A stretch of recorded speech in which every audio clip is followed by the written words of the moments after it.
Hello दोस्तों, आप सभी का स्टडी विद कॉन्सेप्ट चैनल पर बहुत बहुत स्वागत है। और साथ ही आप सभी का स्वागत है हमारी महासीरीज में। दोस्तों, जिसके अंतर्गत आपकी तैयारी को एकदम समग्र बनाने के लिए हमने बिल्कुल एकदम निःशुल्क तरीके से ये महासीरीज चला रखी है, और जिसके अंतर्गत हम आपको आपकी तैयारी को समग्र करने के लिए सारे सब्जेक्ट को पढ़ा रहे हैं बेसिक से। दोस्तों, इस बेसिक से जो सब्जेक्ट पढ़ा रहे हैं इसमें दोस्तों हमारी पॉलिटी चल रही है, जिसके काफ़ी हद तक हम लगभग संघीय ढांचे तक पहुंच चुके हैं। और दोस्तों, सबसे खास बात यह कि बिल्कुल बेसिक से आपको नोट्स, उनकी पीडीएफ, वो सारी चीज़ें अच्छे से पढ़ाई जा रही है। आपको किसी प्रकार की कोई भी अन्य कोचिंग की ज़रूरत नहीं पड़ेगी यदि आपने सही से इसका फॉलोअप कर लिया। इसके अलावा दोस्तों, हम प्रीवियस ईयर के क्वेश्चन हैं उनको अच्छे से कर रहे हैं। प्री के क्वेश्चन है उसको 25 साल के प्री के क्वेश्चन आपको वीडियो के थ्रू समझाए जा रहे हैं। वो आपको एक तरह से याद हो जाएंगे, आप उनको समझेंगे। यूपीएससी स्टेट पीसीएस का क्या कॉन्सेप्ट है, तो वो सारी चीज़ें हम इस महासीरीज में चला रहे हैं। बट आप सभी से बस इतना ही निवेदन है कि हमारे वीडियो को ज़्यादा से ज़्यादा देखें और इनको ज़्यादा से ज़्यादा शेयर करें, ताकि ज़्यादा से ज़्यादा लोगों तक इनका फायदा हो और ज़्यादा से ज़्यादा लोग इनका फायदा उठा सकें। तो आप दोस्तों, इसी संदर्भ में हमारा आगे बढ़ते हुए आज हम इकोनॉमी के पार्ट को पढ़ते हैं, क्योंकि इकोनॉमी का पार्ट के काफ़ी वीडियो हमने पहले आपको पढ़वा दिए हैं, जिसमें अब हम नेशनल इनकम तक, या जो हम नेशनल इनकम से जुड़ी हुई विभिन्न प्रकार के कॉन्सेप्ट होते हैं जीडीपी से रिलेटेड, वो सारी चीज़ें बहुत आसान तरीके से हमने आपको समझाने की पूरी कोशिश करी है। तो आप जरूर उस वीडियो को देखें, उनसे जुड़ें, और यदि उनमें किसी भी प्रकार का यदि आपको डाउट हो तो आप अपने डाउट को पूछ सकते हैं। आप टेलीग्राम चैनल को ज्वाइन करें, यूट्यूब चैनल को ज्वाइन करें, सब्सक्राइब करें और वीडियो को लाइक और शेयर करें, ताकि ज़्यादा से ज़्यादा लोग इसमें इनकरेज होकर के इससे जुड़े। तो आज दोस्तों, हमारा इकोनॉमी के अंतर्गत हम जो पढ़ रहे हैं, बेसिक बिल्कुल इकोनॉमी पढ़ रहे थे, उस बेसिक इकोनॉमी के अंतर्गत हम दोस्तों आज पढ़ेंगे राष्ट्रीय आय के मापन की विधि। राष्ट्रीय आय के मापन की विधि यानी कि अगर हम मेथड देखें नेशनल इनकम के कैलकुलेशन के लिए, method of national income calculation, ठीक है ना। तो इसमें दोस्तों मुख्य रूप से तीन मेथड को यूज किया जाता है। अलग अलग देश अलग अलग प्रकार के मेथड है उनको यूज करते हैं, है ना। हर देश की इकोनॉमी अलग अलग आधार पर अपनी स्थिति और चीजों को यूज करती है। तो दोस्तों, इसमें एक विधि है दोस्तों इनकम विधि, आय विधि। दूसरी विधि है प्रोडक्शन विधि, यानी व्यय, मतलब एक तरह से उत्पाद विधि। और तीसरी है एक्सपेंडिचर विधि, यानी कि व्यय विधि। इन तीन विधि के आधार पर हम किसी देश की राष्ट्रीय आय का मापन कर सकते हैं। सबसे पहले यदि मैं दोस्तों आय विधि को लूं, तो आय विधि का मतलब है, जैसे कि मैंने आपको पिछली बार बताया था, कि किसी भी वस्तु के उत्पादन में चार फैक्टर लगते हैं। एक लगता है बेज, एक लगता है इंटरेस्ट, मतलब चार साधन होते हैं। सबसे पहले आप चार साधनों को समझो, मैंने आपकी पिछली वीडियो में बताया अच्छे से।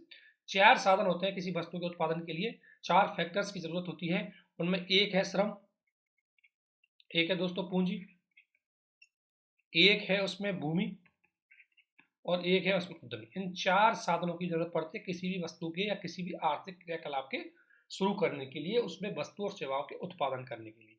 तो इसमें दोस्तों यदि हम देखें तो श्रम के लिए एक उत्पादक, ये उत्पादक को जरूरत पड़ती है किसी भी वस्तु के उत्पादन करने के लिए। तो उत्पादक श्रम के बदले हम क्या, श्रम के बदले उत्पादक क्या देता है, श्रम के बदले उत्पादक बेच देता है। जो लेबर काम करते हैं उनको मजदूरी दी जाती है। जो पूंजी हम लेते हैं उस पर इंटरेस्ट देना पड़ता है। मतलब कोई भी बिजनेस आप स्टार्ट करते हैं तो उसमें जो कैपिटल लगी होती है उस पर आपको इंटरेस्ट देना पड़ता है। जिस भूमि पर आप काम कर रहे हो उस पर लगान देना पड़ता है। ये बात सही है बिल्कुल। और भूमि के बदले लगान देता है, और उद्यमी उसको उसका उद्यम का क्या मिलता है, लाभ, प्रॉफिट। तो ये चार साधन। अब देखो किसी वस्तु के उत्पादन में अगर देखें तो ये उत्पादक के लिए इन चारों साधनों पर क्या होती है, लागत होती है। लेकिन ये लागत उत्पादक जिसे बेच दे रहा है, उत्पादक के लिए क्या है, लागत है। इंटरेस्ट दे रहा है, ये उत्पादक के लिए क्या, लागत है। उत्पादक इस पे क्या दे रहा है, भूमि पे लगान दे रहा है, तो ये उत्पादक जो उत्पादन प्रक्रिया करते हैं उसमें तो कॉस्ट होती है। पर दोस्तों, जो जो श्रमिक होते हैं, जो इस उत्पादन में लगे रहते हैं, उनके लिए इनकम होती है। जैसे अगर किसी कंपनी में कोई मजदूर काम कर रहा है, तो कंपनी के लिए जो मजदूरी देगा, वो कंपनी जो मजदूरी देगी वो उसका एक्सपेंडिचर में आएगी।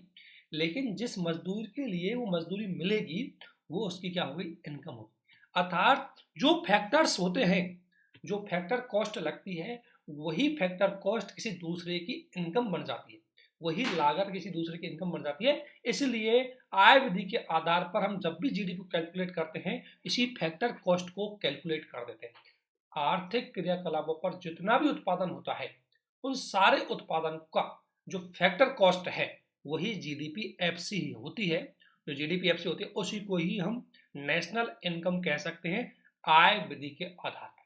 तो जब भी किसी देश की जीडीपी की अगर बात करें हम दोस्तों, तो किसी देश की जीडीपी अगर उसकी जीडीपी को आय विधि के आधार पर कैलकुलेट कर रही है तो इसका मतलब है कि उसकी जीडीपी का मतलब होगा GDP factor cost base plus I plus P plus R, यानी कि WIPR, यानी कि लागत, यानी कि जो टोटल लागत है वस्तु और सेवाओं के उत्पादन में वही उसकी क्या है, राष्ट्रीय आय।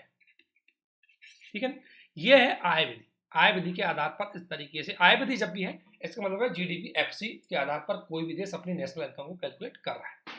ठीक है, भारत की अगर संदर्भ में यदि बात करें दोस्तों तो 2015 से पहले, कुछ समय से पहले अभी चेंजेस किया है। भारत अपनी आय का गणना किससे करता है, हमेशा आय विधि के आधार पर करते हुए आ रहा है। लेकिन अभी हाल फिलहाल भारत ने चेंज किया, अब भारत अपनी उत्पादन की गणना किसके आधार पर करता है, उत्पाद विधि के आधार पर करता है। और उत्पाद विधि दोस्तों जीडीपी मार्केट प्राइस होती है। और जीडीपी मार्केट प्राइस आप जानते हैं कि GDP FC plus indirect tax minus subsidy. अब दोस्तों इस इक्वेशन को आधार पर समझे तो यह आप जानते हैं कि यदि इनडायरेक्ट टैक्स यदि ज्यादा है किससे, सब्सिडी से, अगर ज्यादा है तो ऐसी स्थिति में जीडीपी एफसी से ज्यादा होगा जीडीपी एमपी। ये तो आप जान ही रहे, क्योंकि मार्केट प्राइस हमेशा जीडीपी एफसी से ज्यादा होगा यदि इनडायरेक्ट टैक्स जुड़ने वाली चीज यदि ज्यादा है, घटने वाली चीज यदि कम है, तो obviously GDP MP GDP FC से ज्यादा होगा। दोबारा मैं समझा देता हूं आराम से। जीडीपी एफसी मतलब जो उत्पादन प्रक्रिया में लगने वाले सारे कॉस्ट है, फैक्टर कॉस्ट, तो जीडीपी एफसी में आते हैं। अब एमपी की बात करूं मैं, जीडीपी एमपी, तो दोस्तों जीडीपी एफसी यानी कि ये वाली, ठीक है ना, प्लस इसमें अप्रत्यक्ष कर जुड़ जाएगा और सब्सिडी कट जाएगी। जैसे मान लेते हैं कि अगर जीडीपी एफसी 1000 रुपये है और इनडायरेक्ट टैक्स यदि 20 रुपये है और सब्सिडी यदि 10 रुपये है, तो ऐसी स्थिति में जीडीपी एमपी कितनी हो जाएगी, 1000 प्लस 20 माइनस 10 यानी 1010। तो इस आधार पर हमने अनुमान लगाया है कि यदि इनडायरेक्ट टैक्स यदि सब्सिडी से ज्यादा है तो जीडीपी एफसी से ज्यादा होगी जीडीपी एमपी। ये बात देख दी हमने, क्योंकि जीडीपी एफसी कितनी थी 1000 और जीडीपी एमपी कितनी आ गई 1010। क्यों, क्योंकि इनडायरेक्ट टैक्स है ये सब्सिडी से क्या है, ज्यादा है। और सामान्य स्थिति में हर देश में इनडायरेक्ट टैक्स सब्सिडी से ज्यादा ही होगा। इस आधार पर यह अनुमान है कि सामान्य स्थिति में जीडीपी एमपी हमेशा जीडीपी एफसी से ज्यादा होगी। तो इसीलिए कई बार देश अपनी जीडीपी को ज्यादा व्यापक बनाने के लिए उसकी गणना उत्पादन विधि के आधार पर करते हैं। और यही कारण है कि दोस्तों जैसे ही नई सरकार आई, इस नई सरकार ने अपनी जीडीपी को ज्यादा बड़ा बनाने के लिए इसने अपनी जीडीपी का जो मापक है उसी को चेंज कर दिया। पहले मापक था आय विधि, अब मापक कर दिया उत्पादन विधि। तो दो ये यूपीएससी ने क्वेश्चन पूछा है, मैंने आपको क्वेश्चन दिया भी होगा। यूपीएससी ने क्वेश्चन पूछा है कि जो राष्ट्रीय आय के मापन की जो पहले वाली विधि थी और नई जो चेंजेस किया गया है, इन दोनों को अंतर सहित समझाइए। ये क्वेश्चन यूपीएससी ने पूछा है और हमने आपके साथ ये क्वेश्चन शेयर भी किया था, हमने आंसर राइटिंग भी इस क्वेश्चन पे करी है। शायद डे 3 या डे 4 के क्वेश्चन पे आप जाना इकोनॉमी वाले पे, उसमें ये क्वेश्चन आपके साथ हमने शेयर किया है, तो वहां ये क्वेश्चन आ जाएगा। लेकिन हमारा मुद्दा यहाँ ये था कि क्या आप जीडीपी एमपी और जीडीपी की जो ये दोनों फॉर्मूले तो आप पहले ही जान गए होंगे, ठीक है ना। अब विधि का मतलब समझ गए, उत्पादन विधि में हम कौन सा फॉर्मूला यूज करते हैं, जीडीपी एमपी को, और आय विधि में हम कौन सा यूज करते हैं, जीडीपी एफसी को। कभी भी कहीं भी अगर कोई देश राष्ट्रीय आय की गणना अगर आय के आधार पर कर रहा है तो जीडीपी एफसी, और अगर उत्पादन के आधार पर करता है तो जीडीपी एमपी यूज की जाती है, और सामान्यतः जीडीपी एमपी ज्यादा होती है। अगर हम तीसरी विधि की बात करें तो वो है व्यय विधि। देखो दोस्तों, ये पूरा इंडिया है, मतलब एक जीडीपी है किसी देश की, और ऑब्वियसली इस जीडीपी में जिनका इतना इनकम हुई होगी, हो सकता है उसमें रहने वाले लोग उतना ही उसका क्या कर देते हैं, एक्सपेंडिचर कर देते हैं, ठीक है ना, एक्सपेंडिचर कर देते हैं, आयात निर्यात भी कर देते हैं। तो इसलिए उसमें उत्पादन के साथ साथ अगर एक और हम किसी भी इनकम को कैलकुलेट करते हैं कि कितना उत्पादन हो रहा है, एक पॉइंट तो ये कर सकते। दूसरा हम कर सकते हैं कितना खर्चा हो रहा है। जैसे मैं एग्जाम्पल आपको एक देके समझाऊँ थोड़ा सा। जैसे एक्स नाम का एक व्यक्ति है जिसकी इनकम है मान लें 1,000 रुपये, तो एक तो इसकी गणना हो जाएगी भाई इसकी इनकम कितनी है, एक तो इनकम कितनी है इसकी भाई 1,000 रुपये। क्यों? इसकी 1,000 रुपये इसको सैलरी मिली थी, अर्थात ये कैलकुलेशन किया था हमने आय विधि के आधार पर इसकी इनकम कैलकुलेट करी, ठीक है ना। अब मान लें अगर मैं बात करूं कि अगर मैं इस व्यक्ति की बात करूं तो ये व्यक्ति ने 1,000 रुपये में से 500 रुपये क्या कर दिया, अपने रूटीन खर्चे में कर दिया, 500 रुपये एक्सपेंडिचर हो गया, ठीक है ना। उसमें से इसने 300 रुपये किसी टैक्स में दे दी, मान लें एक चीज़ मान लेते हैं, इसका भी ये भी खर्चा हो गया, और बचे 200 रुपये इसने सेविंग में दे दी। लेकिन जितनी इसकी इनकम आई उतना ये चलेगा इसके पास से, क्योंकि सेविंग में दे दी जाए उस टाइम के लिए चलेगा इसके पास। तो हम दो आधार पर इसको कैलकुलेट कर सकते हैं कि भाई इसको मिले कितने थे, ये इसकी इनकम हो सकती है, या टोटल इसके हाथ से गए कितने, ये भी इसकी इनकम हो सकती है। तो इसी आधार पर किसी देश की जीडीपी को हम देख सकते हैं कि इसको यहाँ कितना मिला, ये तो हो गई आपकी आय विधि, और यहाँ टोटल किसी देश की जीडीपी में से कितना गया, ये हो गई देश की क्या हो गई खर्च विधि के माध्यम से देश की राष्ट्रीय इनकम। तो इसलिए खर्च विधि के आधार पर भी हम जो देखते हैं उसमें टोटल खर्च को कैलकुलेट करते हैं किसी जीडीपी को, और टोटल खर्च किसी भी देश की टोटल खर्च में उसकी सेविंग्स वगैरह जो भी, तो टोटल खर्च किसी देश की जीडीपी का उसके टोटल आय के बराबर हो जाता है। तो अगर हम बात करें व्यय विधि, तो व्यय विधि का जो मेन फैक्टर है वो जीडीपी एमपी है, लेकिन इसमें कैलकुलेट अलग अलग तरीके से करते हैं। कैलकुलेट करेंगे एक तो कंज्यूमर व्यय होगा, दूसरा अगर बात करें आई एंड इन्वेस्टमेंट। अब देखो इन्वेस्टमेंट नॉर्मली हमारी सेविंग होती है, लेकिन हम किसी चीज में इन्वेस्ट करते हैं तो उस टाइम के लिए हमारा खर्चा चला जाता है, वो खर्चे के रूप में मान लिया जाता है, ठीक है ना। इसके बाद गवर्नमेंट खर्चा, और नेट इम्पोर्ट एक्सपोर्ट, यानी कि कितना हम आयात करते हैं कितना निर्यात करते हैं, इसके आधार पर हम उस देश की जीडीपी को कैलकुलेट, नेशनल इनकम को कैलकुलेट करते हैं। तो मेरा कहने का मतलब ये है कि एक तो आपके पास कितना आ रहा है इसके आधार पर बता सकते हैं कि इस व्यक्ति के पास इतनी इनकम है, इस देश के पास इतनी इनकम। दूसरा तरीका यह है बताने का कि कितना आपने गया है आपके यहाँ से, भाई आपके पास जाएगा उतना ही जितना आपके पास होगी इनकम। इसीलिए व्यय विधि आपके खर्चे के आधार पर कैलकुलेट की जाती है, ये जस्ट इसका अपोजिट होती है इसका, इसमें आता है इसमें जाता है। दृष्टिकोण होता है, जैसे आपने सुना होगा, ये दृष्टिकोण होता है कि एक गिलास है उसमें आधा पानी भरा हुआ है, तो दो व्यक्तियों से पूछा जाएगा भाई गिलास की सिचुएशन क्या है, तो एक कहेगा आधा गिलास पानी से भरा हुआ है, दूसरा कहेगा आधा गिलास खाली है। बात तो दोनों की सही है। ठीक इसी प्रकार से किसी देश की जीडीपी को कैलकुलेट, मतलब नेशनल इनकम कैलकुलेट करने के लिए हम कर सकते हैं कि कितना आया, एक तो ये तरीका हो सकता है, या कितना गया ये तरीका हो सकता है। तो गया है वो तरीका होता है व्यय विधि, आया है वो है आय विधि। तो अगर जीडीपी एक्सपेंडिचर वाली टेक्नोलॉजी से अगर मेथड से हो रही है तो उसमें फॉर्मूला क्या होगा, जीडीपी एमपी, क्योंकि इसमें मार्केट प्राइस इसलिए होगी क्योंकि इसमें मार्केट जुड़ा हुआ होगा, इसलिए इनडायरेक्ट टैक्स सब्सिडी वगैरह जुड़े होंगे, इसलिए इसको जीडीपी एमपी के आधार पर कैलकुलेट करते हैं। और इसमें क्या होगा, सी का मतलब कंज्यूमर उपभोग व्यय, टोटल उस जीडीपी में समस्त लोगों ने कितना व्यय किया, व्यय के बाद उसका जो सेविंग बचेगी वो इन्वेस्टमेंट में हो जाएगी, टोटल उसने इन्वेस्टमेंट कितना किया, प्लस गवर्नमेंट खुद कितना खर्च कर रही है वो, और plus net export. Net export import का मतलब है कि कितना इम्पोर्ट हुआ और कितना एक्सपोर्ट हुआ, इनमें से जो नेट निकाल के देखेंगे। यदि उस किसी देश ने अपना एक्सपोर्ट ज़्यादा किया है, इम्पोर्ट उसने कम किया है, तो उसका प्लस में चला जाएगा। और यदि किसी ने आयात ज़्यादा किया है और एक्सपोर्ट ज़्यादा किया है, आयात ज़्यादा किया है निर्यात कम किया है, तो उसका माइनस में चला जाएगा, ठीक है। तो इसलिए इसमें नेट आयात निर्यात को कैलकुलेट करते हैं। तो ये विधि है हमारी, ये हो गई दोस्तों व्यय विधि, ठीक है। अब इन शब्दों को एक बार डिफाइन करते हैं कि सी का मतलब होता है कंज्यूमर एक्सपेंडिचर, उपभोक्ता व्यय। उपभोक्ता व्यय कौन सा होता है ये देखते हैं हम थोड़ा सा। तो मैं तीन विधियां आपको बताई दोस्तों, उनका मतलब एक ही है तीनों का, लेकिन उनका जो मेन फॉर्मूला है वो अलग अलग हो जाता है, ठीक है। और हर देश अलग अलग तरीके से अपनी जीडीपी कैलकुलेट कर सकता है। उपभोग व्यय का मतलब है इसके अंतर्गत गृहस्थ द्वारा, मतलब पूरी पब्लिक या उस जीडीपी में रहने वाले समस्त लोगों के द्वारा जो खर्चा किया जाता है, उपभोक्ता जो व्यय किया जाता है, वो सारा व्यय आएगा किसमें, एक्सपेंडिचर। जैसे मान ले कोई जीडीपी किसी देश की इनकम, उस देश की इनकम मान ले 1,000 रुपये, 1,000 में से उसने 700 रुपये कर दिए खर्च, विभिन्न प्रकार की वस्तुएं, उपभोक्ता वस्तुएं, सेवाएं, इनको खर्च उपभोग करने के लिए। बचे उनके 300 में से उसने कर दिया 200 रुपये खर्च, 200 रुपये उसने कर दिए इन्वेस्टमेंट, ठीक है ना, 100 रुपये उसने कर दिए गवर्नमेंट खर्च, ठीक है। तो अगर मुझसे कोई बोले कि इस देश की जीडीपी कितनी है, तो मैं क्या कहूंगा, 100 रुपये सी, इन्वेस्टमेंट का आई प्लस 200 रुपये, जी मतलब गवर्नमेंट एक्सपेंडिचर 100। और अगर उसमें नेट कुछ होता तो मान लो नेट इंपोर्ट आया तो उसका बराबर है 0, तो इस आधार पर मैं उसकी जीडीपी कैलकुलेट करूंगा, कितना होगा 1,000। तो जितनी इनकम थी उसका एक्सपेंडिचर के आधार पर उसकी जीडीपी हमने या राष्ट्रीय इनकम हमने कैलकुलेट कर दी। तो कुल मिला के उपभोक्ता मतलब है उसमें कितना खर्चा हुआ है वो आएगा उपभोग में, ठीक है ना। दूसरा खर्चे के बाद बचती है सेविंग, उसका होता है निवेश। तो दूसरा है इन्वेस्टमेंट। इन्वेस्टमेंट यानी कि इन्वेस्टमेंट का मतलब देखो, उपभोक्ता का तो मतलब है व्यय का मतलब, उपभोक्ता व्यय का मतलब है कि जो चीज एक बार आपने कंज्यूम कर ली उससे कोई नई असेट का क्रिएशन नहीं हो रहा है। इसमें क्या होगा, कोई न्यू असेट क्रिएट नहीं हो रही, सृजन नहीं हो रही, कोई नई परिसंपत्ति आपके पास नहीं आ रही, आपकी नई इनकम नहीं बढ़ी। जबकि इन्वेस्टमेंट का मतलब है कि आप किसी चीज में इस प्रकार से लगाएं कि आपकी न्यू असेट बने,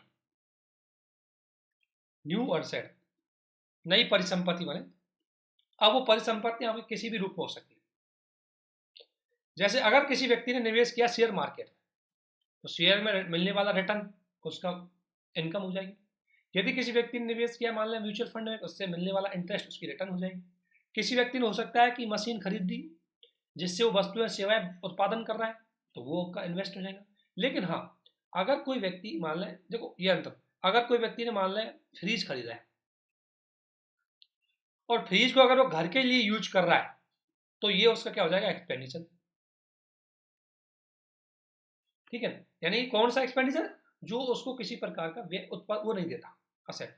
और यदि इसी फ्रीज को वो किसी दुकान पे लगा रखा है जिसमें वो कोल्ड ड्रिंक बेच रहा है, तो ये उसकी असेट के रूप में काम कर सकता है, ठीक है ना। तो असेट का एक्सप्रेशन है कि उससे नई चीज क्रिएशन हुई हो, और वो असेट ही क्या होता है, उसका इन्वेस्टमेंट। इन्वेस्टमेंट से क्या होता है, असेट क्रिएशन होता है। तो निवेश का मतलब है उसका जो भी विभिन्न प्रकार की मशीनों, विभिन्न प्रकार के टूलों में किए जाने वाला व्यय, और जिससे उसकी नई असेट क्रिएट होती है, वो होता है इन्वेस्टमेंट दोस्तों।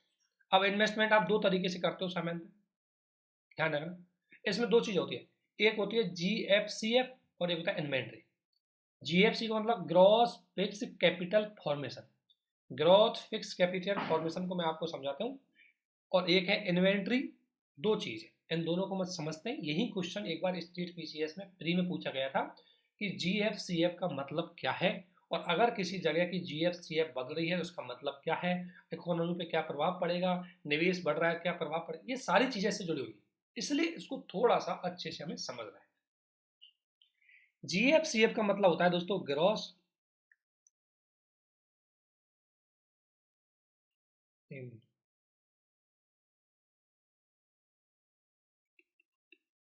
Fix capital formation. यानी कि शुद्ध भौतिक संपत्तियों में जो वृद्धि होती है वही क्या होती है, ग्रॉस फिक्स कैपिटल फॉर्मेशन होता है। यानी कि स्थायी पूंजी में जो वृद्धि होती है, स्थायी पूंजी में जो नई वृद्धि होती है। फॉर एग्जाम्पल, अब आपको एग्जाम्पल दे रहा हूँ, उससे समझना इसको। एग्जाम्पल से आप बेहतर तरीके से करेंगे। जैसे मान लें 2011-12 की फाइनेंशियल ईयर में किसी मतलब एक व्यक्ति के पास मान लें 4 AC थी, मतलब 4 AC नहीं, हम 4 चीज मान लेते हैं। उसके पास 4 बिस्कुट बनाने की मशीन थी।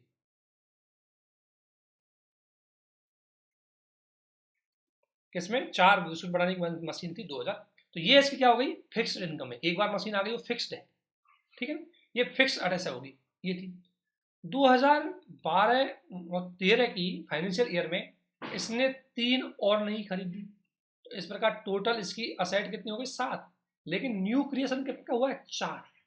तो इसलिए दोस्तों ये जो न्यू क्रिएशन हुआ है ना नई असेट का, जो पहले वाली होती है उसको कैलकुलेट नहीं करें, जो न्यू क्रिएशन होता है ना, इसी को बोलते हैं GFCF, ग्रॉस फिक्स कैपिटल। कितनी नई कैपिटल फॉर्मेट हुई, 3 नई मशीन आई, यही उसकी क्या होती है, स्थायी कैपिटल फॉर्मेशन।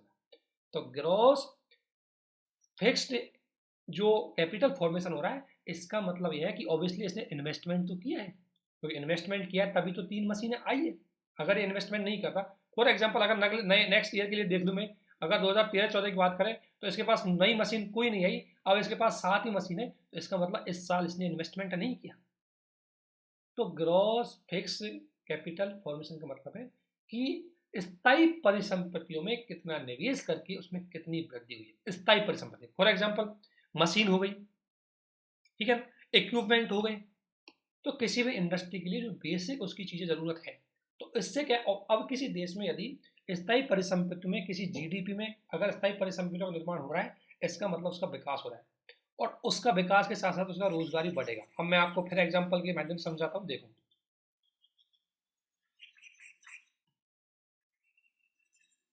ऐसी एग्जांपल लेते हैं कि मान लें एक बिस्कुट बनाने वाला आदमी था। उसने शुरू में 2011-12 में एक मशीन लगाई, ठीक है, उस पर एक आदमी काम करता था। 2012 और 13 में उसने कितनी लगाई? 2 न्यू मशीन और लगाई। अब टोटल उसके पास 3 मशीन हो गई, ध्यान रखना। तो 2 न्यू मशीन लगाई तो 2 नए व्यक्तियों को उसने क्या दिया? रोजगार दिया उनको चलाने के लिए, ठीक है। 2 नए व्यक्तियों को क्या मिला? रोजगार मिला। 2013-14 में उसने 3 मशीन और लगाई। टोटल मशीन उसके पास कितनी हो गई? 6, टोटल 6 हो गई। तो इन 3 नए व्यक्तियों को फिर रोजगार मिलेगा। यार हम मान सकते हैं अगर किसी इकोनॉमी में, किसी देश के अंतर्गत अगर न्यू असेट का क्रिएशन होगा, तो डेफिनेटली कि उसमें आर्थिक क्रियाकलाप है, उनमें वृद्धि हो रही है और नए रोजगार है वो बढ़ रहे हैं। इसलिए ग्रॉस फिक्स कैपिटल फॉर्मेशन अगर किसी जीडीपी में बढ़ रहा है, इसका मतलब जीडीपी अपने ग्रोथ की ओर जा रही है, उसमें इन्वेस्टमेंट बहुत तेज गति से बढ़ रहा है। इसलिए यहाँ लिखा हुआ है कि जीएफसीएफ की वृद्धि आर्थिक क्रियाकलापों की वृद्धि को दर्शाती है, क्योंकि ऑब्वियसली आपने नया इन्वेस्टमेंट किया है। अगर मैं दूसरा एग्जांपल दे दूं कि मान लो किसी के पास 2011-12 में 3 मशीनें थी, 2012-13 में उसके पास 3 फिर रह गई, नई कोई नहीं आई। 2013-14 में फिर उसके पास 3 ही थी। इसका मतलब यहाँ न्यू क्रिएशन नहीं हुआ असेट का। जो असेट पहले फिक्स थी वो आज भी उतनी फिक्स है। इसका मतलब इसने कोई नया इन्वेस्टमेंट नहीं किया, तो नया इन्वेस्टमेंट नहीं किया तो नए लोगों को रोजगार भी नहीं मिला। अर्थात आर्थिक क्रियाकलाप जितनी स्थिरता के साथ पहले चल रहे थे उसी स्थिरता के साथ आज वृद्धि कर रहे हैं। तो इसलिए ग्रॉस फिक्स्ड कैपिटल फॉर्मेशन किसी भी इकोनॉमी में होने वाले इन्वेस्टमेंट को दिखाता है, ठीक है। तो एक तो इन्वेस्टमेंट हो सकता है न्यू फिक्स्ड, कोई आपने नई असेट बनाई है, कोई मशीन लेके आए हो जो फिक्स्ड है, उस पर खर्च हो सकता है। क्योंकि किसी भी उद्यम को दोस्तों 2 चीजें चाहिए होती है, एक उसकी फिक्स कैपिटल, मतलब फिक्स उसमें इक्विपमेंट चाहिए, ठीक है ना। जैसे मैं अगर बात करूँ कोई, फिर मैं एक एग्जांपल डायरेक्ट बिस्कुट वाली फैक्ट्री को लूँगा। बिस्कुट की फैक्ट्री है, इसके पास फिक्स जो असेट है वो क्या हो गई? 4 मशीन, ठीक है। अब मान लें इसमें जो कच्चा माल है, कच्चा माल जैसे गेहूं है, ठीक है, तो जो कच्चा माल होता है ये दोस्तों, ये इसको कैलकुलेट करते हैं हम इन्वेंट्री में। यानी कि अगर मैं इसका एग्जांपल आपको देके समझाऊं कि जैसे मान लें जो 2011 में अगर ये बिस्कुट बनाने वाली फैक्ट्री 2011 में अगर ये बिस्कुट बनाने वाली फैक्ट्री ने 100 केजी गेहूं लिया और उससे बिस्कुट बनाए, और बिस्कुट बनाए इसने कितने? 80 केजी गेहूं के, इतने बना करके इसने क्या कर दिया? बेच दिया। क्या? बिस्कुट। अब 2011 की उस फाइनेंशियल ईयर में इसके पास कितना बच गया? शेष कितना बच गया? 20, ठीक है। अब इसके बाद 2012 में 2012-13 में इसने 100 केजी ऑल ले लिए, तो टोटल किसका कितना होगा? इसके पास 120 केजी, ठीक है। 100 केजी में से इसने मान लें लगभग 110 केजी, मतलब 120 केजी में से 110 केजी के इसने क्या बना दिया? बिस्कुट बना दिया। इसका मतलब जो नेट इसका, जैसे ये बच रहा है इसका, ये पहले 100 केजी था इसका, उस साल इसने कंज्यूम किया 80 केजी, तो 20 इसके पास पहले से ही बचा हुआ था। इसमें से जो 20 ऐड किया गया एक्स्ट्रा, अगले साल इसने 100 केजी जो एक्स्ट्रा ऐड किया गया है वही इसकी इन्वेंट्री कहलाएगी। यानी कि नया कच्चा माल उसने कितना ऐड किया, क्योंकि किसी, अब इस बिस्कुट बनाने वाली फैक्ट्री को 2 चीज चाहिए, एक मशीन, एक कच्चा माल। और कच्चा माल जितना ये ऐड करेगा इसका मतलब इसका आर्थिक क्रियाकलाप बढ़ा है, तभी इसने नया कच्चा माल ऐड किया। तो इसलिए अगर किसी उत्पादन में किसी कंपनी का स्टॉक यानी कच्चा माल की मांग बढ़ती है, उसमें निवेश बढ़ता है, तो ये भी इस बात का संकेत है कि वो फैक्ट्री अपना उत्पादन इसको बढ़ा रही है। तो इन्वेंट्री के अंतर्गत मुख्य रूप से जो नेट न्यू कच्चा माल जोड़ा जाएगा उसको कैलकुलेट किया जाएगा।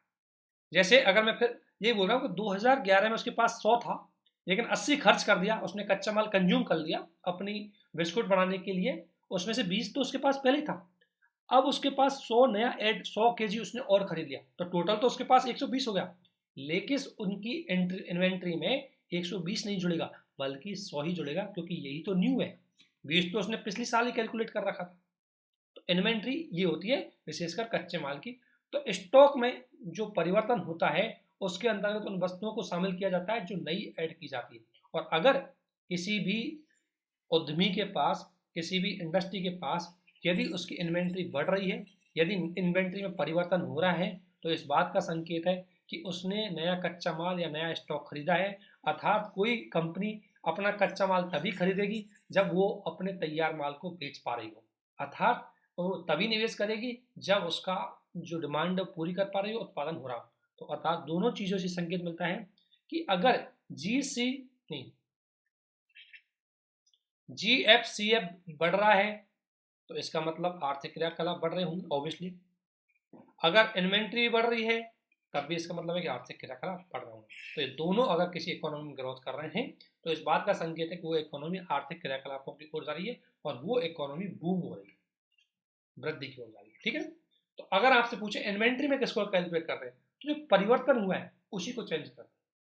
तो दोस्तों यूपीएससी या बीपीएससी या स्टेट पीसीएस कोई सी एग्जाम हो, उसमें ये छोटी सी लाइन ऐड करके आपसे स्टेटमेंट पूछे जाते हैं, फिर आप कंफ्यूज हो जाते हैं इन्वेंट्री में क्या होगा। ठीक है ना, जैसे मैं अगर एक क्वेश्चन ये बना देता हूँ कि अगर वही है क्वेश्चन कि अगर किसी कंपनी है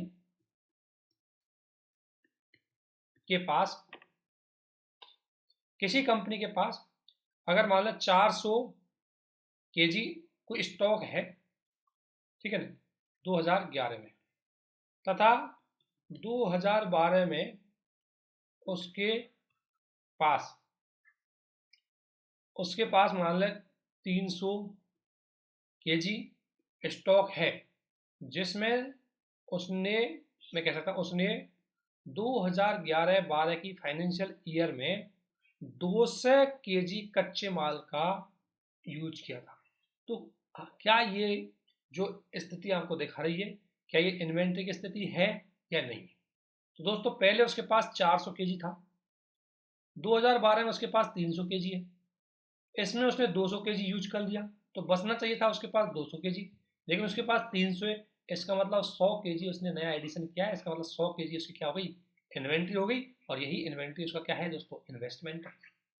इन्वेस्टमेंट दो तरीके से कर सकता है कोई व्यक्ति, या तो मशीनों के लिए खर्च करेगा या मशीनों के माध्यम से जो कच्चा माल जरूरत है उस पर खर्च करेगा। तो इस आधार पर ये चीज़ें होती है। इन्वेस्टमेंट में दो टर्म आपको पता होना चाहिए, इनको समझाने के लिए हमें बहुत टाइम लेना पड़ा। अभी यदि आपके पास अभी भी कोई डाउट हो इन दोनों चीज़ों को समझने में, आप क्या करो कि कोई भी एक क्वेश्चन देके जाओ, उस क्वेश्चन में इन दो शब्दों के माध्यम से उसको सोल्यूशन करने की सोचो, आपको डेफिनेटली आंसर मिल जाएगा। और यदि डेफिनेटली इसको समझ गए होंगे, कोई बड़ी बात चीज़ नहीं है, चेंजेस न्यू एडिशन कितना हुआ है वही क्या होता है, इन्वेस्टमेंट। अगर गवर्नमेंट खर्च करती है तो गवर्नमेंट द्वारा भी अपने लेवल पर विभिन्न प्रकार के खर्च किए जाते हैं, तो वो गया गवर्नमेंट खर्च। नेट एक्सपोर्ट यानी कि जैसे भारत आयात करता है और निर्यात करता है, और सामान्यतः भारत का क्या रहता है, नकारात्मक रहता है, क्योंकि भारत आयात ज़्यादा करता है और निर्यात तुलनात्मक रूप से कम होता है, तो ये हो गया नेट। तो इंडिया में क्या है, थोड़ा सा नेगेटिव रहेगा। ठीक है ना, तो ये जो 4 फैक्टरों के आधार पर किसी देश की जीडीपी को कैलकुलेट करते हैं तो वो है व्यय विधि। ठीक है, अब दोस्तों आगे हम चलते हैं। अभी तक हमने आय की 3-4 चीज़ें वो देख ली। भारत में राष्ट्रीय आय का जो आकलन कौन करता है, ये बेसिकली हमको पता होना चाहिए। सीएसओ करता है। सीएसओ केंद्रीय सांख्यिकी एवं कार्यक्रम क्रियान्वयन मिनिस्ट्री के अंतर्गत आता है, ध्यान रखना, ये चीज़ आपको प्री के लिए बहुत जरूरी है। अब आते दोस्तों जीडीपी। हमने जीडीपी पढ़ा कि किसी भी देश की वस्तुओं और सेवाओं के उत्पादित अंतिम मौद्रिक मूल्यों को, यानी कि जीडीपी किस पे कैलकुलेट होती है, सामान्यतः फैक्टर कॉस्ट पे, W plus I plus W यानी बेज हो गया, इनकम हो गया और प्रॉफिट हो गया, ठीक है ना, और रेंट हो गया। ये 4 फैक्टरों के आधार पर कैलकुलेट होता है। अब जीडीपी दोस्तों, अब जीडीपी में 2 शब्द होते हैं, एक होती है मौद्रिक जीडीपी और एक होती है वास्तविक जीडीपी। किसी भी देश के उत्पादन में हम ये देखना चाहते हैं कि किसी भी, देखो अगर जीडीपी का मतलब क्या होता है, जीडीपी नॉर्मल बता रहा हूँ, जीडीपी मतलब वस्तु की इकाई इनटू उसका मूल्य, यही होता है जीडीपी। जीडीपी में क्या होता है, किसी देश की वस्तु की इकाई और उसका मौद्रिक मूल्य, यानी कि उसको रुपया में कन्वर्ट करके हम जीडीपी कैलकुलेट करते हैं। अब किसी देश की जीडीपी बढ़ रही है तो इसका 2 कारण हो सकता है, या तो वस्तु की इकाई बढ़ रही है, एक तो ये भी कारण हो सकता है। भाई जैसे मैं एक एग्जांपल आपके सामने 2 सिचुएशन रखूं, इसको देखो 2 सिचुएशन में, इससे आप नॉमिनल और मौद्रिक जीडीपी को समझेंगे थोड़ा सा धैर्य रखो, ये विशेषकर जो बिल्कुल बिगनर है उनके हिसाब से चलाया जा रहा है, और जो भी पहले से जानते हैं वो थोड़ा कंफ्यूज ना हो, इसको इसलिए जरूर देखें। जैसे अगर दो सिचुएशन है, सिचुएशन नंबर फर्स्ट कि किसी देश के पास मतलब किसी जीडीपी में 100 यूनिट और पर यूनिट की वैल्यू है 10, यानी मैं कह सकता हूँ 100 केजी आलू है और उस आलू की कीमत 10 रुपये है, अर्थात उसकी जीडीपी कितने हुए 1000 रुपये। ठीक है। दूसरी सिचुएशन में क्या है कि किसी देश की जीडीपी मतलब उसका आलू 90 केजी है लेकिन उसकी कीमत 15 रुपये, अर्थात उसकी जीडीपी कितनी हो गई 1350 रुपये। तो अगर आपसे पूछा जाए कि सिचुएशन फर्स्ट और सिचुएशन सेकंड में किसी देश में उत्पादन हेतु आर्थिक क्रियाकलापों में किसकी वृद्धि हुई है, रियलिटी में किसकी वृद्धि हुई है, तो रियलिटी में दोस्तों इसकी ज्यादा है ना, यानी कि वस्तुएं ज्यादा है, और दोस्तों वस्तुएं साथ ज्यादा बनी है, इसका मतलब आर्थिक क्रियाकलाप ज्यादा हुए। तो किसी देश की हम दे सकते हैं कि जीडीपी मतलब वस्तुओं की इकाई इंटू मूल्य, तो इस सिचुएशन में इसकी जीडीपी किसकी वजह से ज्यादा है, वस्तुओं की इकाइयों की वजह से, और इसमें किसकी वजह से ज्यादा है, वस्तुओं के मूल्य की वजह से। तो अगर हम ये देखना पड़ता है कि किसी देश की जीडीपी में क्या सच में वृद्धि हुई है या उसमें वस्तुओं और सेवाओं की कीमतों को बढ़ने की वजह से वृद्धि हुई है, तो इसीलिए जीडीपी को दो आधार पर कैलकुलेट किया जाता है, एक होता है मौद्रिक जीडीपी और एक होता है रियल जीडीपी। इसको बोलते हैं दोस्तों नॉमिनल जीडीपी और इसको बोलते हैं दोस्तों रियल जीडीपी। ये चीज आपको ध्यान में रखनी है। अब इनका मतलब क्या है, मतलब है कि जब वस्तुओं और सेवाओं की जो कीमत है, जैसे मान लें वस्तुएं, मैंने बताया ना कि यूनिट इनटू प्राइस और यूनिट इनटू प्राइस। अब दोस्तों प्राइस समय के साथ साथ चेंजेस होती है, जो किसी वस्तु की कीमत 2010 में 10 रुपये थी वो हो सकता है आज 15 रुपये 20 रुपये हो गई है।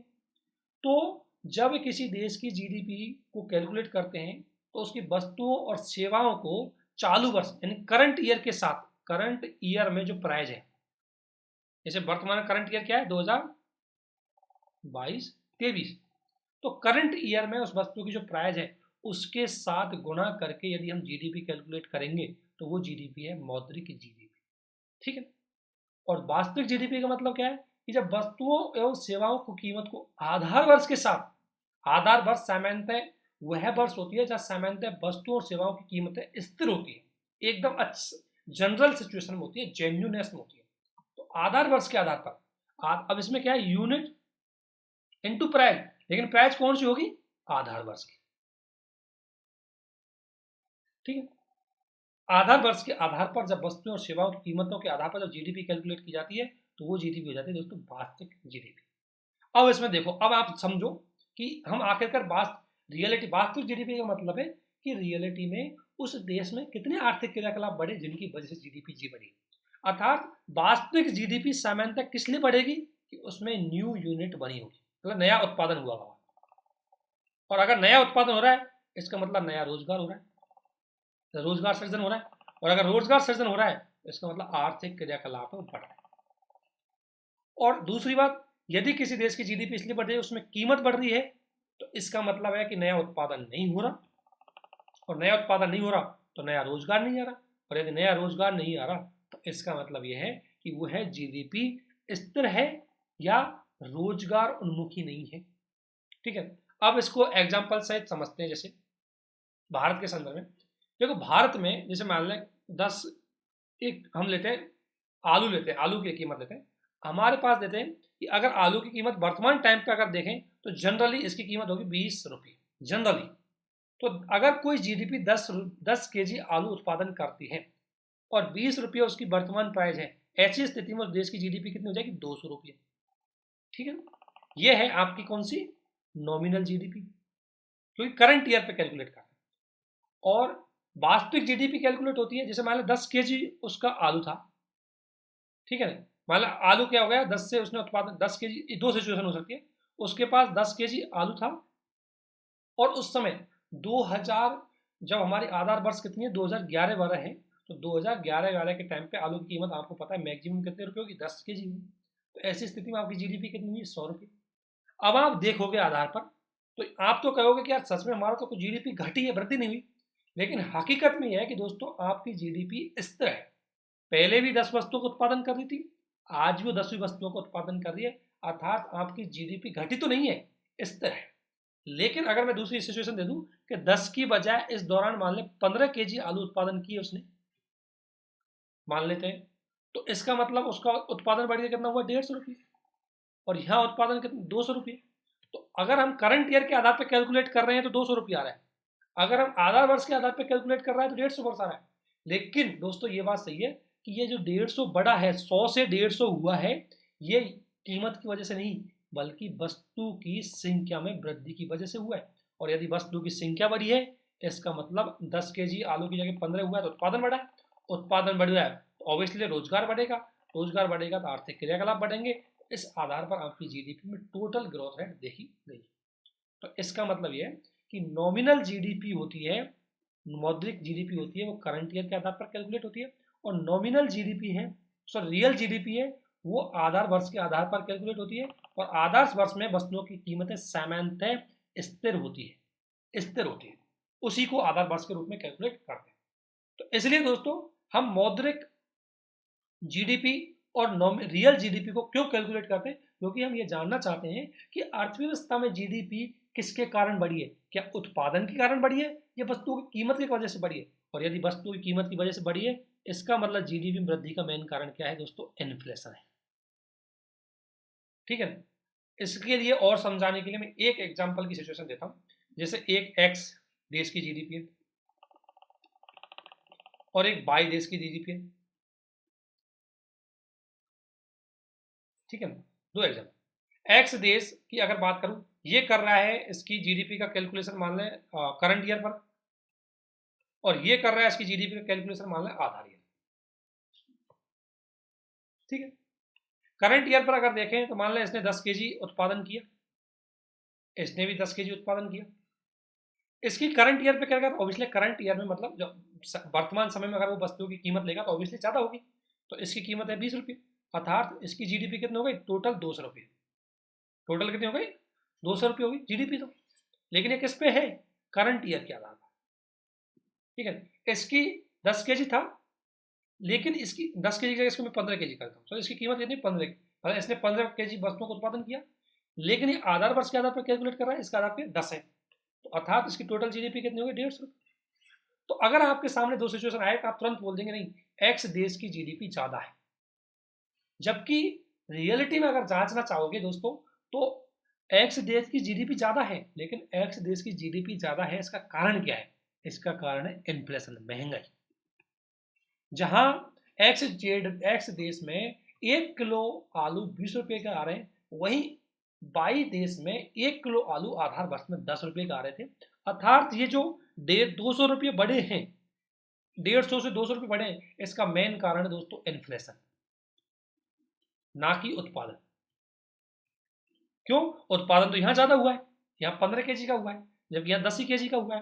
तो इसका मतलब ये जो इस देश में इन्फ्लेशन बढ़ी है, इसका मेन कारण है कि यहाँ पर उत्पादन में वृद्धि नहीं हुई, डिमांड बढ़ी, परंतु वस्तुओं डिमांड बढ़ी तो वस्तुओं की कीमतें बढ़ गई, और जब वस्तुओं की कीमत बढ़ी तो वस्तुओं की कीमत को वस्तु से कैलकुलेट किया गया, तो टोटल जीडीपी आपकी वृद्धि होगी। इसलिए मौद्रिक जो जीडीपी होती है या करंट नॉमिनल जीडीपी होती है, उस नॉमिनल जीडीपी आपकी इन्फ्लेशन को साथ में लेके चलती है, और जबकि रियल जीडीपी है वो आपकी इन्फ्लेशन को घटा के चलती है, क्योंकि उसमें कीमत स्थायी होता है।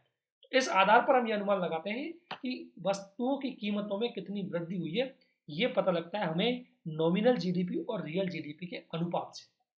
अब क्या मानेंगे, दोबारा सिचुएशन, इसमें मान लें 10 केजी था, इसकी कीमत 20 रुपये, टोटल हो गया 200 रुपये, ये तो है आपकी मौद्रिक आधार पर। और अगर आप रियल जीडीपी को देखेंगे तो 10 केजी था, इसकी कीमत थी उस टाइम 10 रुपये, तो टोटल हो गए 100 रुपये। और जीडीपी दोनों की बराबर है, लेकिन ये जो नया डेटा आया है आपके पास, जो नई, इसमें तो आ रही है आपकी जीडीपी 200 रुपये, इसमें आ रही 100, तो ये बताया कि कैसे टोटल, कि आपकी टोटल कैसे जीडीपी मान लें 2 से थी और ये 100 है, ये 100%। इसका मतलब यह है कि आपकी अर्थव्यवस्था में 100% का इन्फ्लेशन हुआ है, ठीक है। अर्थात आपकी अर्थव्यवस्था में जो जीडीपी वृद्धि हुई है वो महंगाई की वजह से बढ़ी है, ना कि वस्तु और सेवाओं के उत्पादन की वजह से। मैं इतनी देर की कहानी के माध्यम से आपको ये समझाना चाहता हूँ कि नॉमिनल जीडीपी और रियल जीडीपी दोनों का मतलब क्या है, और दोनों को साथ लाने का मतलब क्या है, इनका महत्व क्या है। तो इसलिए हमेशा किसी देश की जीडीपी, सच्चाई में अगर उस देश की जीडीपी को जानना है तो उस देश की जीडीपी को आप क्या करो, उस देश की जीडीपी को आप उसके आधार वर्ष के आधार पर कैलकुलेट करो, और दोस्तों हमारी नई गवर्नमेंट आई थी, पहले हमारे देश की जीडीपी 2004 और 5 की आधार वर्ष के आधार पर होती थी और अब होती है 2011-12 की आधार वर्ष के आधार पर। तो दोस्तों आपको पता है आधार वर्ष पहले हो सकता है 2004 में किसी वस्तु की कीमत 10 रुपये हुई होगी, 2011 में डेफिनेटली उसकी कीमत 20 रुपये बढ़ी होगी। तो अर्थात हमारी जो जीडीपी अब बड़ी दिख रही है उसका एक कारण यह कि हमने आधार वर्ष चेंज करिए ना, तो वस्तुओं की मूल्य भी चेंज हुए और इसकी वजह से हमारी जीडीपी बड़ी हो गई, क्योंकि पहले 10 रुपये होगी, आज उसकी कीमत 20 रुपये होगी, तो डबल हो गई। अर्थात हमने जो नए चेंजेस किए हैं उसमें हमें रियलिटी में पता नहीं चल रहा कि हमारा उत्पादन बढ़ा है या हमने बेस बढ़ा दिया। पहले हमारी जीडीपी एक तो हम फैक्टर कॉस्ट पे कैलकुलेट करते थे, अब करने लग गए मार्केट कॉस्ट पे। तो ऑब्वियसली जो अगर हमारी जीडीपी में वृद्धि दिख रही है तो वो मार्केट कॉस्ट की वजह से दिख रही है। दूसरा, पहले हमारा आधार वर्ष 2004-5 था, अब 2011 वर्ष है, तो ऑब्वियसली कीमत और बढ़ने लग गई होगी उसकी, क्योंकि 2004-5 में वस्तु की कीमत कम होगी, 2011 में इसकी तुलना में ज़्यादा होगी। तो अगर मान लें ऑब्वियसली अगर 2011-12 के आधार पर कैलकुलेट करेंगे तो वस्तु की कीमत में वृद्धि होगी, तो जीडीपी बढ़ी लगेगी।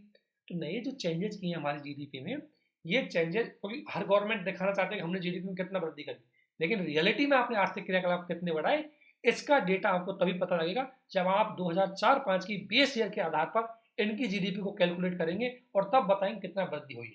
ठीक है, तो इसलिए दोस्तों हमेशा नॉमिनल जीडीपी और रियल जीडीपी को कोई भी देश इसलिए कैलकुलेट करता है कि सच में उस देश की जीडीपी किसके कारण बढ़ी है। उस देश की जीडीपी क्या इन्फ्लेशन की वजह से बढ़ी है या उस देश की जीडीपी आर्थिक क्रियाकलापों की वजह से बढ़ी है, वस्तु सेवा के उत्पादन की वजह से बढ़ी है। क्योंकि सच में जीडीपी की जो परिभाषा वो ये है कि आपकी जीडीपी में वस्तुओं और सेवाओं का उत्पादन आना चाहिए, और अगर आपकी जीडीपी बढ़ रही है तो इसका मतलब वस्तुओं और सेवाएं बढ़नी चाहिए, ना कि कीमत। कीमत तो थोड़ी बहुत बढ़ती रहेगी, वो चेंजेस होती रहती है, लेकिन आपकी जीडीपी को अगर आपको सच में देखना है तो उसको उसकी आधार वर्ष के आधार पर कैलकुलेट करो। इतनी कहानी इसलिए बताई, इसलिए इसमें टाइम ज़्यादा लग गया। तो जो बिल्कुल भी नहीं समझा अब आसानी से इसको समझ गया होगा। अब हम देखते हैं जीडीपी डिफ्लेटर। जीडीपी डिफ्लेटर का मतलब अनुपात है, ये अनुपात है। जीडीपी डिफ्लेटर मुख्य रूप से नॉमिनल जीडीपी और रियल जीडीपी, नॉमिनल जीडीपी मतलब करंट ईयर पे और नॉमिनल बेस ईयर पे, तो इनके आधार पर जीडीपी का जो कैलकुलेशन का अनुपात है वो होता है जीडीपी डिफ्लेटर। जीडीपी डिफ्लेटर ये क्या बताएगा, ये जीडीपी डिफ्लेटर बताएगा कि क्या सच में किसी देश की जीडीपी में जो डिफ्लेक्शन एंड चेंजेस हुआ है वो प्राइस की वजह से हुआ है या वस्तुओं सेवाओं के उत्पादन की वजह से। ठीक है, जैसे मैंने बताया था कि उसमें 200 रुपये है, उसकी जीडीपी एक्स देश की और बाई की थी 100 रुपये। तो जो 100 रुपये का नया चेंजेस हुआ है, ये नया चेंजेस किसके कारण हुआ है, कीमतों की वजह से, ना कि वस्तुओं के उत्पादन की वजह से। क्योंकि 10 केजी पहले कर रहा था, 10 केजी उत्पादन आज करता है।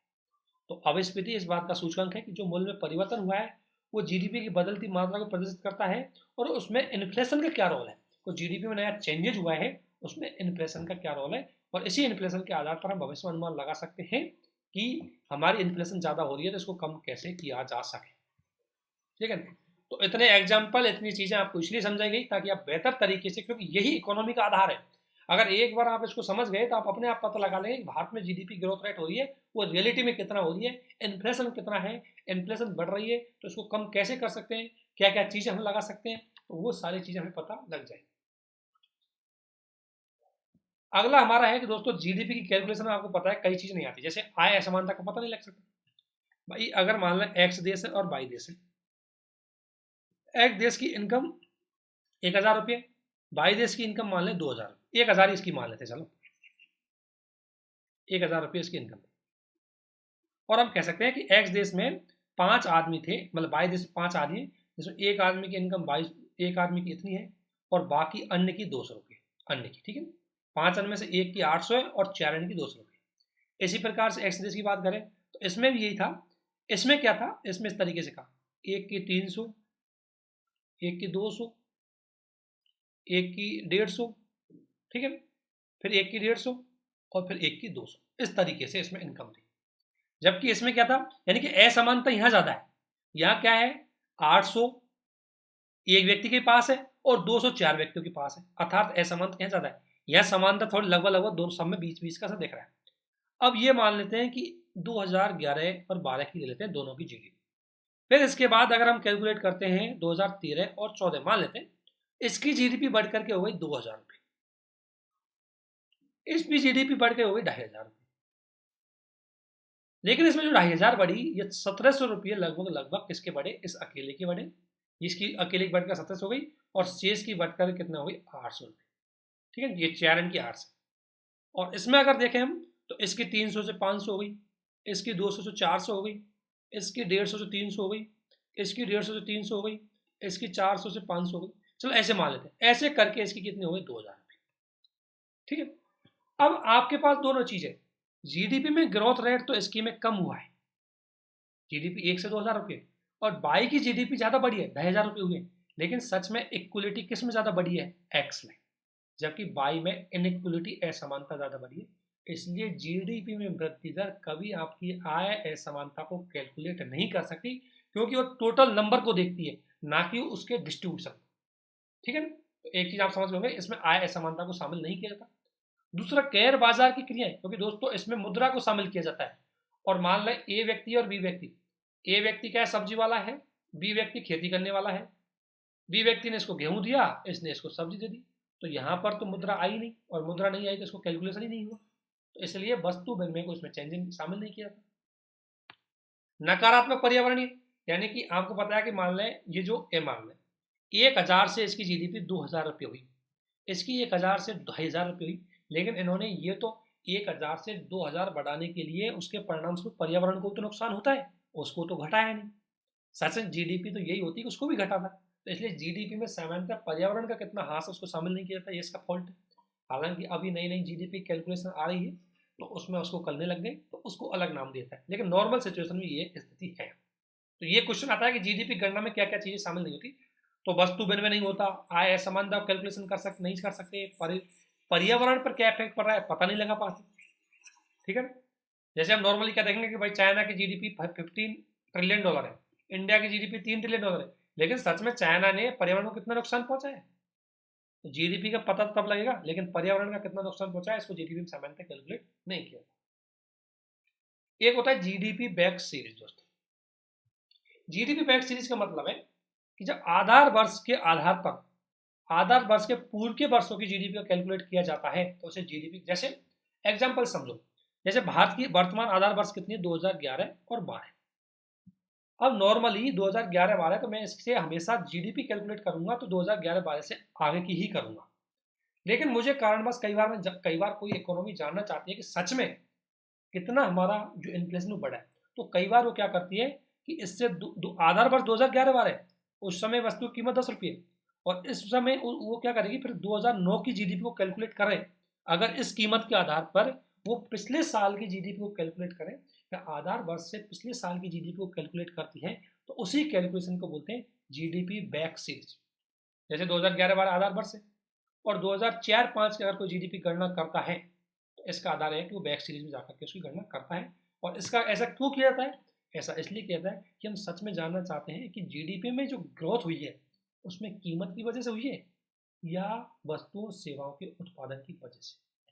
ठीक है, और दोस्तों ये क्वेश्चन यूपीएससी ने पूछा था, जो मैं बताया था कि जीडीपी के कैलकुलेशन में जो नवीनतम चेंजेस किए गए हैं 2015 से पूर्व और 2015 के बाद, ये यूपीएससी ने आपसे क्वेश्चन पूछा था।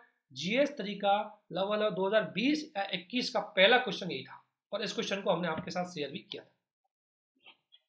तो अब आप देखते हैं कि जीडीपी के जो नए चेंजेस देकर आए हैं, उन नए चेंजेस क्या है।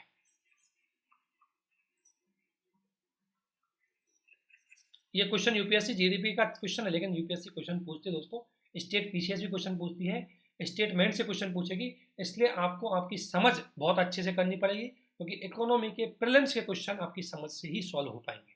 अगर आप में समझ डेवलप नहीं हुई तो आप किसी भी सिचुएशन में इकोनॉमी के प्रीलिम्स के क्वेश्चन सॉल्व नहीं कर पाएंगे, याद करके कभी भी नहीं कर सकते। क्वेश्चन घुमा फिरा करके, एग्जाम्पल दे करके, कोई सिचुएशन डाल करके आपसे किसी भी तरीके से क्वेश्चन पूछ सकते हैं, रट के आप कभी भी इकोनॉमी के क्वेश्चन सॉल्व नहीं कर सकते।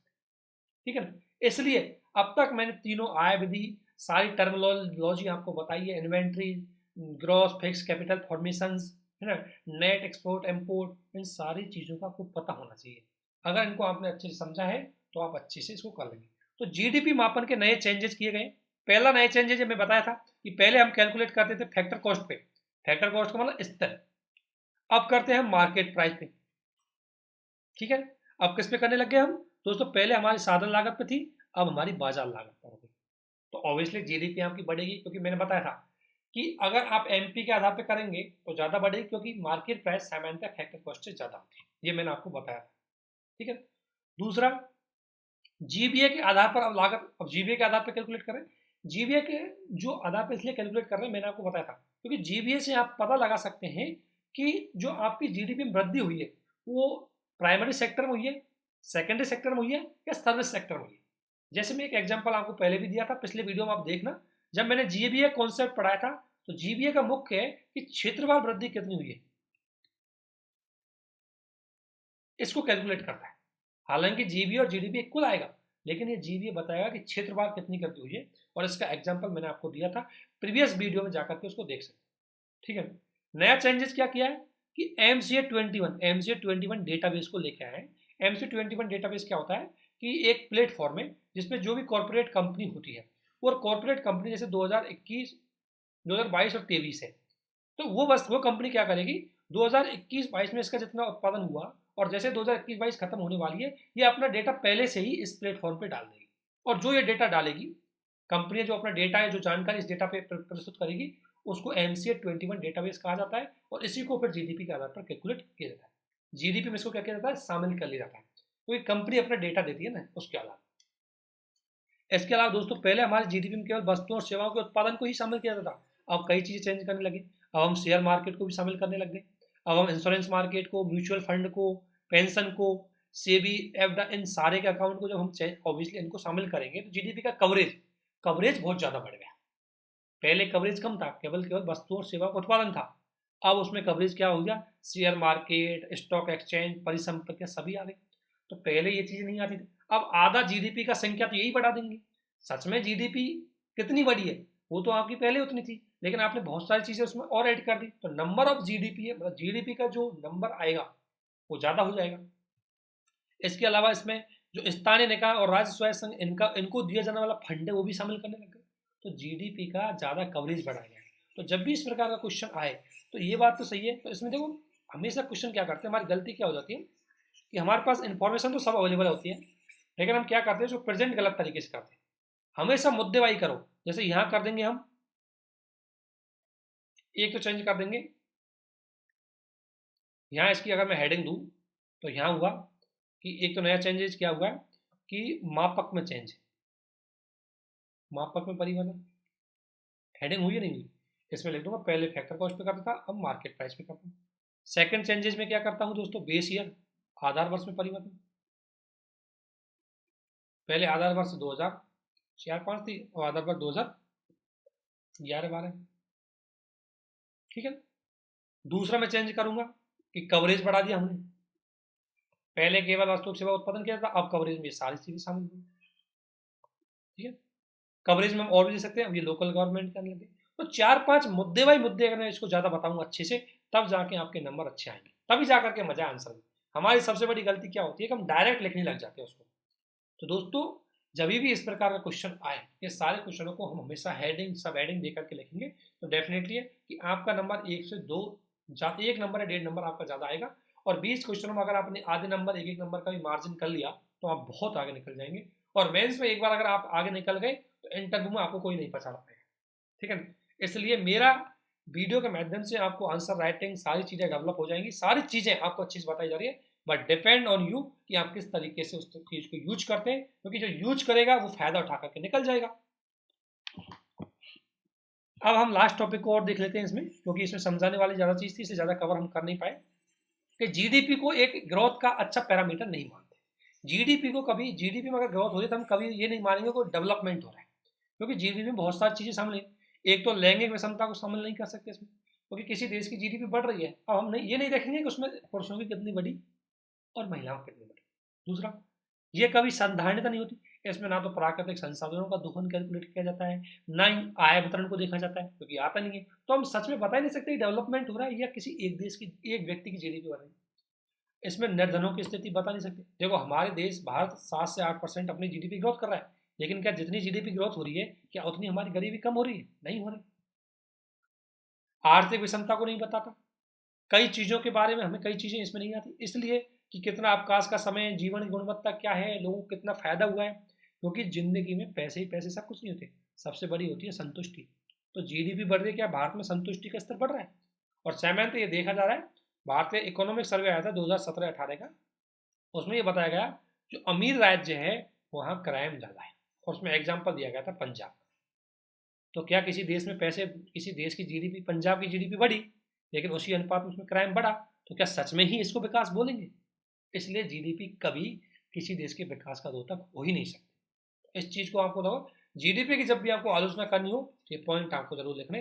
ना तो आय असमानता को बताती है, ना ही ये लिंग के आधार पर डेवलपमेंट को बताती है, ना ही इसमें पर्यावरण वाले मुद्दे आते हैं, ना ही इसमें जो वस्तु होती है अमूर्त टाइप में चीज़ें होती है उनको चीज़ों को शामिल नहीं किया था। अमूर्त का मतलब होता है संतुष्टि, सुखी, और इन चीज़ों को इसमें शामिल नहीं किया जाता। इसलिए जीडीपी कभी भी किसी देश के आर्थिक विकास का द्योतक नहीं हो सकती।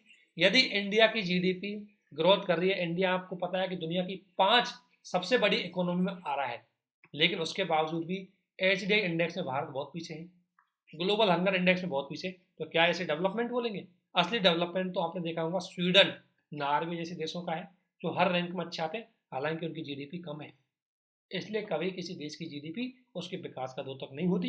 ये एग्जांपल आपको याद रखने, स्वीडन का दे देना, इधर इंडिया का दे देना। भाई जीडीपी तो हमारे इंडिया से ज़्यादा, मतलब स्वीडन से बहुत ज़्यादा है, लेकिन उसके बावजूद भी global hunger index, HDI index, green global happiness index, सब में हम पीछे। इसलिए हम विकास की स्थिति में बहुत, इनइक्वलिटी इंडेक्स आएगी उसमें हम पीछे, महिलाओं की भागीदारी आएगी उसमें पीछे। तो किसी भी स्थिति में हमारी जीडीपी हमारे विकास का वहाँ पर नहीं हो सकती। तो अभी दोस्तों हमने काफ़ी चीज़ें पढ़ी, तो ये काफ़ी समझने की चीज़ें थी, इसलिए चीज़ें लंबी खिंच गई। अगला हमारा जो टॉपिक आएगा इसी में, ये हमने इनकम से रिलेटेड ज़्यादा चीज़ें हमने पढ़ ली। अगला हम पढ़ेंगे, ये मेंस के पॉइंट ऑफ व्यू से महत्वपूर्ण है, स्टेट पीसीएस में इससे क्वेश्चन आता है। तो पॉवर्टी जो उन्मूलन, या हम गरीबी वाला हमारा टॉपिक होगा। तो गरीबी में जानेंगे, गरीबी के क्या कारण है, उससे जुड़े हुए फैक्ट जानेंगे, उससे जुड़ी हुई योजनाएं जानेंगे, और इस आधार पर गरीबी से जुड़े हुए सारे क्वेश्चनों को हम कंप्लीट करने की पूरी कोशिश करेंगे। तो इसी के साथ इस वीडियो को हम यही समाप्त करते हैं। आपको यदि एक क्वेश्चन देना है तो मैं एक क्वेश्चन दे देता हूँ, आप लिख लेना इसको। जब कोई टॉपिक खत्म हो जाए तो हमारा क्वेश्चन देते हैं आपको। चलो इसी में से जो अब तक पढ़ा है इसी में से देख सकते हैं, बहुत बढ़िया क्वेश्चन बनाएंगे। किसी देश की जीडीपी में वृद्धि उसकी प्रगति का द्योतक, समझते हो? द्योतक मतलब प्रतिबिंब, द्योतक यानी कि उसका रिफ्लेक्शन, मतलब बताती है। तो द्योतक नहीं होती, ठीक है ना, कथन के पक्ष में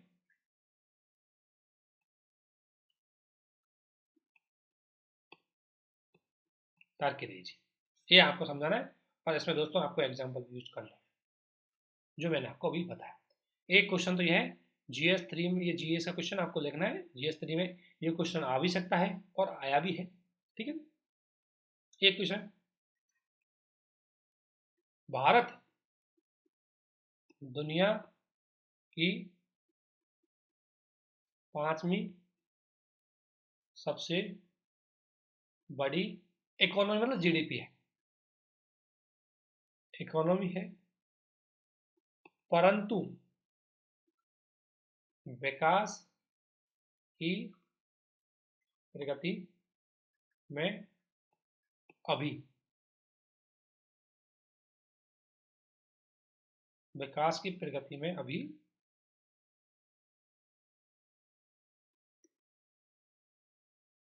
संतोषजनक